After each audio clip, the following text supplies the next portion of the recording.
Berikutnya adalah D. D itu delewer, Pak. Bahasa delewer apa tuh? Delewer. Berlendir. Nah, berlendir. Lendirnya lengket ya, Pak ya. Lendirnya lengket. Makanya ciri-ciri seperti ini jenengan harus kuat ngamatinnya. Sebagai peternak harus kuat. Karena kenapa? Kalau ciri-ciri ini jenengan nggak kuat mengamatinya, kelewat 21 hari lagi, sayang toh, Pak. Ngarit capek toh, Pak, 21 hari. itu biasanya ya cairan tersebut ada di organnya si kambing betina. Dia putih gitu. Biasanya kalau sudah lewat masa itu dia mengerak, biasanya di buntut, Pak. Nah, itu. Kalau kelewat biasanya wah udah mengerak, wis kelewat wis dengan telat. Yang berikutnya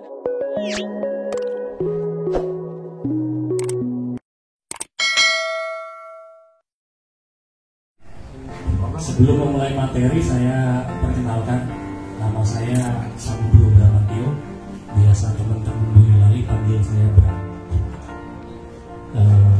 Basic saya bukan peternak, Pak, jadi nggak ada tampang-tampang peternak gitu. Karena memang benar basic saya sebetulnya di akuntansi, jadi saya lulusan akuntansi.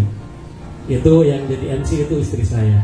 Itu juga istri saya itu juga lulusan akuntansi juga. Jadi kita sudah 10 tahun beternak dan berawal bukan dari peternak. Oke, mempersingkat waktu, kita langsung ke materi saja ya, Pak ya. Kita langsung ke materi saja. Di sini saya dipercaya untuk membawakan materi tentang manajemen breeding kambing. Sebetulnya manajemen breeding ini bukan hanya untuk kambing unggulan saja, tapi kita secara umum gitu loh, Pak. Jadi barang siapa yang menerapkan manajemen ini, insya Allah peternakannya akan berjalan dengan rule, jadi berjalan dengan bagus. Hambatannya akan bukannya hilang, tapi semakin sedikit. Jadi masalahnya akan semakin sedikit. Saya mulai. Siklus dalam manajemen breeding itu ada siklus, Pak. Di antaranya adalah yang pertama ada siklus disebutnya usia dewasa kelamin. Yang kedua ada siklus disebutnya adalah usia dewasa tubuh. Nanti akan kami jelaskan, ini poin-poinnya dulu. Yang ketiga siklus birahi. Yang selanjutnya siklus bunting, siklus lahir.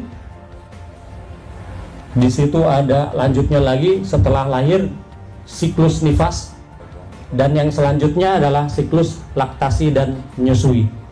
Jadi yang harus dipahami, ini siklus itu adalah berupa rantai, Pak. Jadi dia dari A sampai ke Z nanti balik lagi. Jadi hanya berputar-putar itu saja. Karena memang dunia peternakan sebetulnya seperti itu, Pak. Penyakit pun penyakitnya itu saja, gitu. Masalahnya pun sebetulnya masalahnya itu saja, gitu. Cuman perbedaannya adalah konsep memahaminya saja dan konsep menerapkan. Kita masuk di yang siklus pertama. Siklus pertama itu disebutnya siklus usia dewasa kelamin. Dewasa kelamin. Pada siklus ini itu dimulai dari kambing usia 5 sampai dengan 6 bulan. Ini setarnya ya, Pak ya. Kita setarnya nanti akan berputar. Jadi dimulai dari usia 5 sampai 6 bulan. Pada siklus ini si kambing itu sudah mulai berfungsi organnya. Jadi organ kelaminnya sudah berfungsi dan hormon reproduksinya sudah berfungsi. Jadi kalau misalnya organ kelamin sudah berfungsi, organ reproduksi juga sudah berfungsi, berarti kambing yang jantan sudah bisa membuahi. Benar ya? Kambing yang betina sudah bisa terbuahi. Tapi pada usia ini kambing ataupun domba belum boleh dulu untuk dikawinkan, gitu.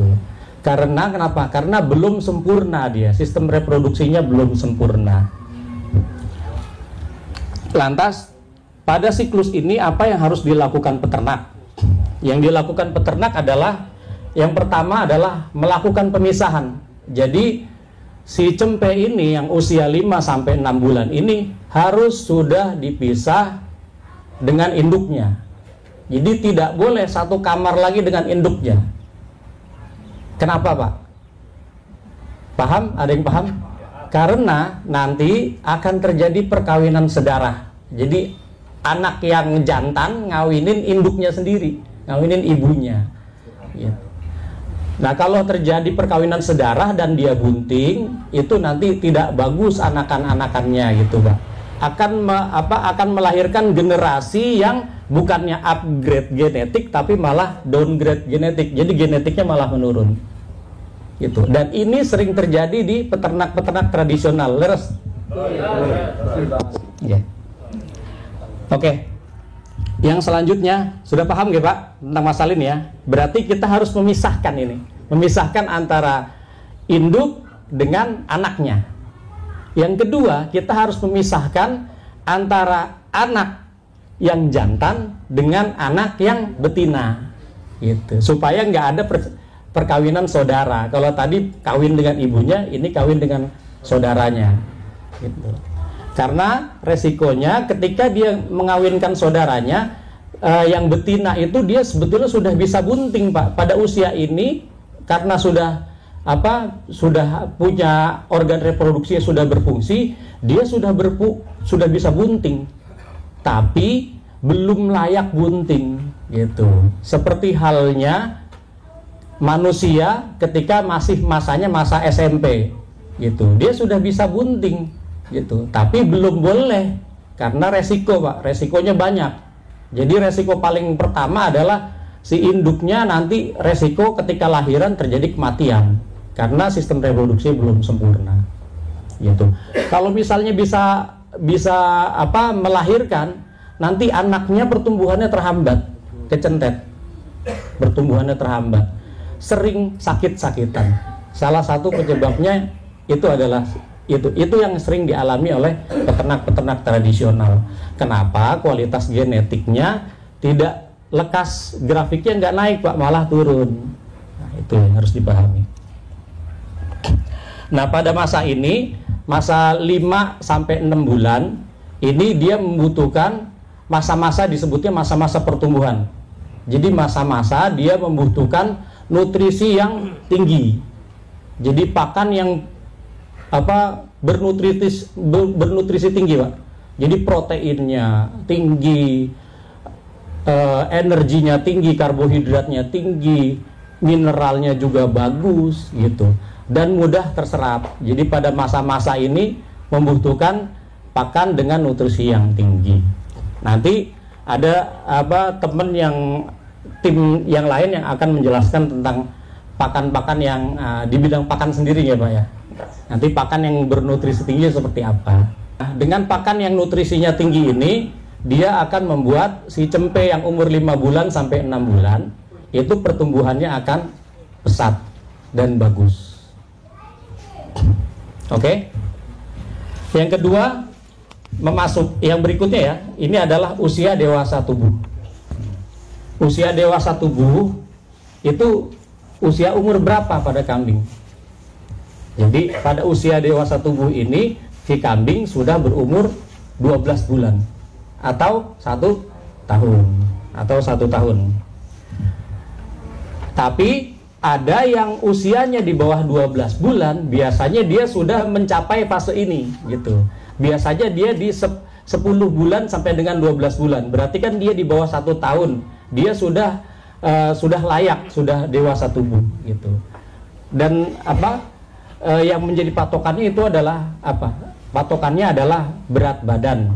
Biasanya kalau di peternak-peternak dengan genetik tinggi, ini pada usia ini usia yang sudah layak untuk dikawinkan. Jadi kambing boleh kawin dan boleh mengawinkan di usia ini.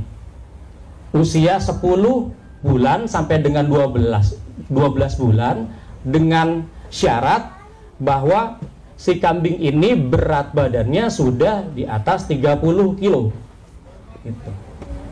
Jadi dia di bawah 1 tahun Pak, tapi ketika si kambing ini berat badannya sudah di atas 30, jenengan pengen mengawinkan, monggo, karena insya Allah sistem reproduksinya dia sudah sempurna. Atau ketika, kan nggak semua kambing punya genetik seperti kambing bur ya, kualitasnya dia kadang-kadang umurnya sudah 8 bulan saja sudah tercapai berat 30 kilo. Kalau misalnya kambing lokal itu biasanya sulit untuk dapat berat badan yang itu. Kadang-kadang umur 1 tahun aja berat badannya belum 30 kilo. Pertanyaannya, boleh nggak dia kawin? Tetap boleh Pak, karena syaratnya dia dewasa tubuh di umur 1 tahun sudah tercapai. Jadi walaupun si kambing itu berat badannya belum tercapai, biasanya dia sudah layak untuk kawin. Karena pada masa ini disebutkan bahwa organ reproduksinya sudah sempurna. Terus dia bentuk ambingnya sudah proporsional. Lalu bentuk tubuhnya juga sudah proporsional juga. Sudah layak. Berikutnya ada fase disebutnya fase birahi dan kawin. Fase birahi dan kawin. Nah, fase birahi dan kawin biasanya di umur 5 bulan pun dia sudah birahi Pak ya. Jadi di umur tadi 5 bulan dia sudah birahi sebetulnya, cuman belum boleh dikawinkan. Ketika pas dia fasenya dewasa tubuh itu dia baru bisa dikawinkan. Yang usia di atas 1 tahun atau lebih dari 30 kilo itu baru boleh baru boleh dikawinkan.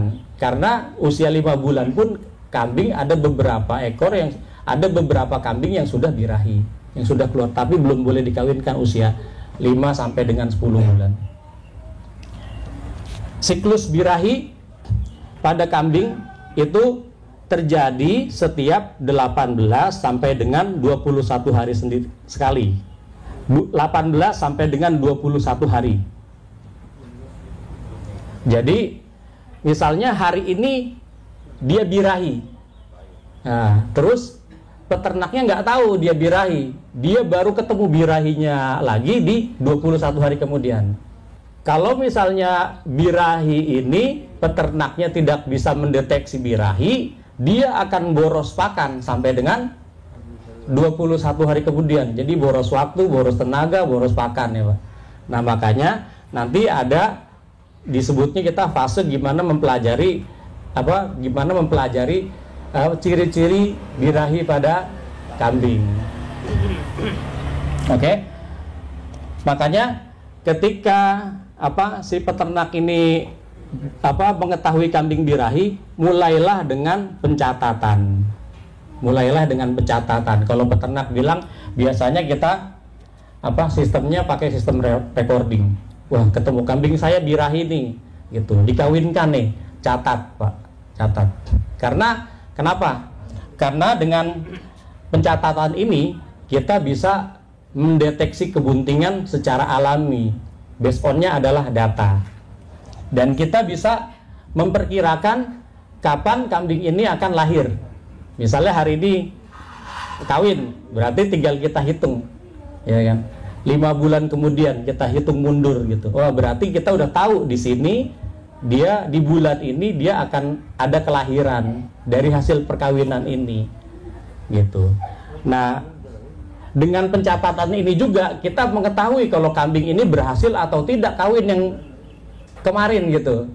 Ketika 21 hari kemudian dia ternyata masih birahi lagi, berarti kita menemukan kegagalan pada kawin hari ini. Itu dari pencatatan itu. Makanya ketika dengan proses breeding itu rajin-rajinlah mencatat. Karena ketika kita mengetahui pencatatan ini, jadi kita mengetahui pola makan apa yang bagus gitu Pak. Karena kan kita tahu ya, ini kita mundurkan. Jadi HPL kita udah mengetahui hari perkiraan lahir, itu kelahirannya kapan kita udah tahu. Nah itu bagusnya kita mundurkan 2 bulan. Jadi di bulan keempat dan di bulan kelima dia harus kita berikan pakan yang nutrisinya tinggi, nutrisinya bagus Pak. Jadi biar nggak ada alasan kambing itu nggak keluar susunya ketika lahir, kambing itu nggak gemati sama anaknya. Jadi seperti itu. Lewat pencatatan ini, lamanya birahi Pak. Jadi ketika misalnya hari ini birahi, dia ada batasannya birahi. Kalau untuk kambing waktunya itu 2 hari. Waktunya itu 2 hari. Kalau untuk domba biasanya dia lebih lama, biasanya sampai 3 hari. Kalau untuk domba. Tapi kita bicara tentang masalah kambing. Di tempat jenengan banyak kambing. 2 hari Pak. Usahakan kalau misalnya hari ini dia birahi, usahakan dia maksimal paling lambat besok dikawinkan. Kalau misalnya kelewat nunggu 3 hari gitu, khawatirnya sudah hilang birahinya dan dia sudah tertutup lagi Pak, gitu. Biasanya kalau nggak birahi dia dikawinkan nggak bisa karena ekornya itu ngelindungin, biasanya dia tertutup secara otomatis. Boleh? Nah ini, nah Niki, sabar ya Pak, Niki kita jelaskan di sini. Nah, kita masuk di poin tanda-tanda birahi. Tanda-tanda birahi. Ada A sampai dengan F. A, B, C, D, E, F. Untuk gampang menghafalkan. 3A, 2B, 2C, 1D, 1E, 1F. Ya, mudah kan? Jadi 3A yang pertama adalah abang, aboh, anget. Abang itu kemerahan. Nah, kelaminnya seperti pembengkak. Kalau kita pegang, kalau jenengan rajin megang, itu iseng-iseng megang itu rasanya agak anget. Nah, itu ciri pertama. Ciri pertama, abang, abah, anget. Ciri keduanya 2B. 2B itu apa? Bengak, bengok. Nah, teriak-teriak terus Pak. Jadi kalau birahi ada kambing yang menampakkan ciri-ciri bengak-bengok ini, jenengan nggak kawinkan, jam 12 malam pun dia akan bengak-bengok Pak, tetap minta kawin. Gitu. Tetapi nggak semua kambing. Tapi kalau misalnya biasanya kalau bengak-bengok ini jadi patokan peternak-peternak tradisional, tanda-tanda dia birahi. Padahal kan enggak kan. Ciri pertama aja udah abang abo anget gitu. Jadi kalau peternak tradisional, kambingmu birahi, orang bengak-bengok gitu. Nggak semua kambing kalau birahi itu bengak-bengok Pak. Jadi ada kambing juga yang sifatnya pemalu. Isinan. Padahal dia pengen tapi nggak mau bilang gitu loh Pak. Nah gitu. Cara orang kalau Banyumas nggak lenjeh. Nah nggak lenjeh gitu. Nah, sama Pak, lenjeh saya ya paham bahasannya. Yang lanjutnya adalah C, 2C Pak, celingak celinguk. Nah celingak celinguk ini mencakupi dia gelisah Pak. Jadi celingak celinguk nyari lenangan. Cari lenangan. Terus kalau misalnya dia di dalam kandang di kotak itu biasanya dia ngusir. Terus kalau ada temannya sesama betina, dia deketin, dia gosok-gosok belakangnya itu di dekat kelaminnya, atau gosok-gosok di kandang atau di dinding atau pokoknya seperti itu. Nah itu ciri-cirinya Pak. Bisa lanjut ya kalau ini ya, sudah ya paham. Yang berikutnya adalah D. D itu delewer Pak. Bahasa delewer apa tuh? Delewer. Berlendir. Nah berlendir. Lendirnya lengket ya Pak ya. Lendirnya lengket. Makanya ciri-ciri seperti ini jenengan harus kuat ngamatinnya. Sebagai peternak harus kuat. Karena kenapa? Kalau ciri-ciri ini jenengan nggak kuat mengamatinya, kelewat 21 hari lagi, sayang tuh Pak. Ngarit capek tuh Pak 21 hari. Itu biasanya ya cairan tersebut ada di organnya si kambing betina. Dia putih gitu. Biasanya kalau sudah lewat masa itu dia mengerak biasanya di buntut Pak. Nah itu. Kalau kelewat biasanya wah udah mengerak, kelewat jenengan telat. Yang berikutnya adalah enak. E itu enak Pak sebutnya. Enaknya itu apa? Jadi kalau misalnya ada kambing yang birahi, jenengan nyerai, terus jenengan elus punggungnya, kesenengan Pak. Wah misalnya, wah ini kambing kayaknya birahi ini, tenan nggak gitu? Ngetes aja Pak, punggungnya dielus kayak gini. Kalau dia merasa keenakan, kambing itu birahi, segera turunkan, kawinkan dengan jantan. Nah yang berikutnya F itu disebutnya flagging. Flagging itu kipat-kipit. Kipat-kipit, buntutnya ekornya gini-gini Pak ya, ekornya kipat-kipit. Nah ini biasanya kalau peternak tradisional ciri-cirinya bengak-bongkok sampai kipat-kipit doang ya Pak ya.